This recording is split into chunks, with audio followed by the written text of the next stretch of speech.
Sauvons la RDC en danger. Peuple congolais de l'intérieur et de la diaspora, vous êtes témoins de l'histoire tragique telle qu'elle se déroule sous vos yeux. Monsieur Kagame s'emploie par tous les moyens à concrétiser son ambition de balkaniser notre pays. En effet, les communiqués signés lors du mini-sommet de Luanda et les propos tenus ce lundi 28 novembre à Nairobi par le président burundais constituent des preuves de la capitulation de la RDC. Les engagements pris à Luanda permettent aux Rwandais du M23, d'une part, de se replier sur nos villages situés au pied du mont Sabinyo, dans le parc national de Virunga, et d'autre part, aux troupes de l'Ouganda, du Rwanda, de Burundi et du Kenya, de s'installer dans les zones jadis occupées par le M23 sous le label de force de la communauté d'Afrique de l'Est. Cela veut tout simplement dire que nous allons désormais perdre notre souveraineté sur l'ensemble du territoire de Rutshuru, sur une partie de Nyiragongo et sur une partie de Masisi. C'est inacceptable. Congolaises et Congolais, en marge de la dernière Assemblée générale des Nations Unies, le secrétaire général de cette organisation avait soutenu que le M23 possédait des armements plus perfectionnés que ceux de la MONUSCO et que ces équipements militaires venaient de quelque part et non de la forêt. Nous avons bien compris qu'il ne voulait pas nommer le Rwanda. Entre-temps, le dernier rapport des experts des Nations Unies, qui a clairement désigné le Rwanda comme agresseur, n'est toujours pas soumis à l'examen du Conseil de sécurité.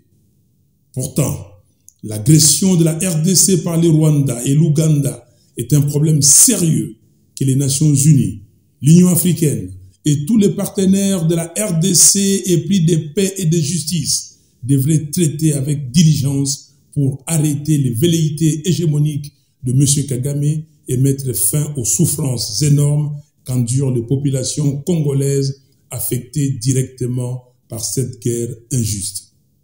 Voilà pourquoi je demande spécialement aux pays membres du Conseil de sécurité des Nations Unies de se rappeler de plus de 10 millions de morts congolais depuis 1993, de 6 millions de déplacés internes, de 27 millions de Congolais qui ont besoin d'une assistance humanitaire et de 5 millions d'enfants de moins de 5 ans qui souffrent de la malnutrition. Votre conscience et votre humanité doivent être interpellées.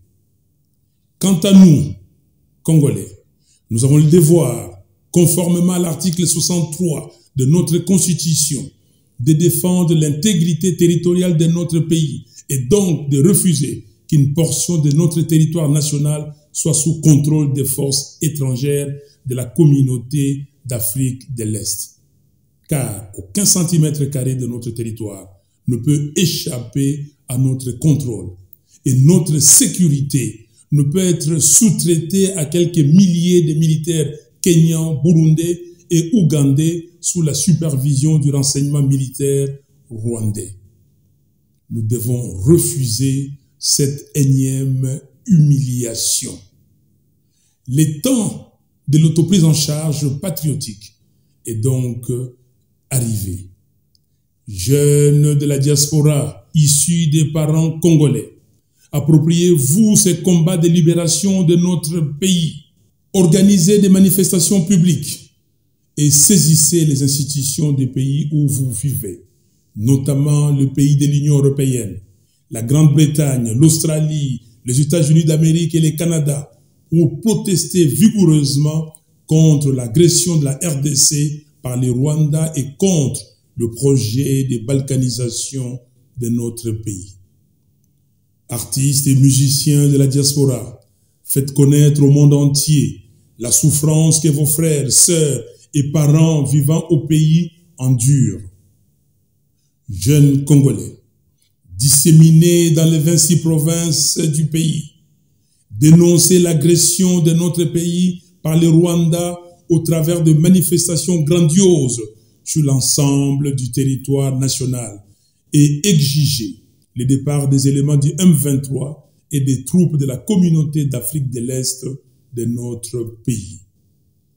Congolaises et Congolais, dans cet élan, je demande à toutes et à tous de répondre massivement à l'appel de l'Église catholique de marcher dans tous les diocèses de la République ce dimanche 4 décembre 2022 contre la balkanisation de notre pays. Quelles que soient vos convictions religieuses, soyez nombreux à cette marche pour montrer à l'ennemi que nous sommes unis et le Congo restera un et indivisible. Congo Ekolo Moko. À vous combattants de nos forces armées, je vous exhorte à défendre avec patriotisme et bravoure l'intégrité de notre pays. Soyez rassurés que toute la nation est derrière vous. Après la prière et la marche du 4 décembre, je demande à tous les Congolais, où qu'ils se trouveront le mardi 20 décembre à midi, de s'agenouiller pour prier pendant 5 minutes afin d'implorer les très hauts de donner la force à nos vaillants soldats de vaincre l'ennemi. Nous devons puiser au plus profond de nous-mêmes la sève de la dignité et la force nécessaire pour affronter l'ennemi et prouver par notre détermination que nous sommes un peuple capable de mener ces combats existentiels pour chasser les forces d'occupation qui se cachent sous les labels du M23 et qui exploitent illicitement nos ressources. Quand un peuple est uni autour d'un idéal et s'élève vaillamment pour défendre une cause, personne, mais alors personne ne peut le vaincre. C'est le défi de notre génération.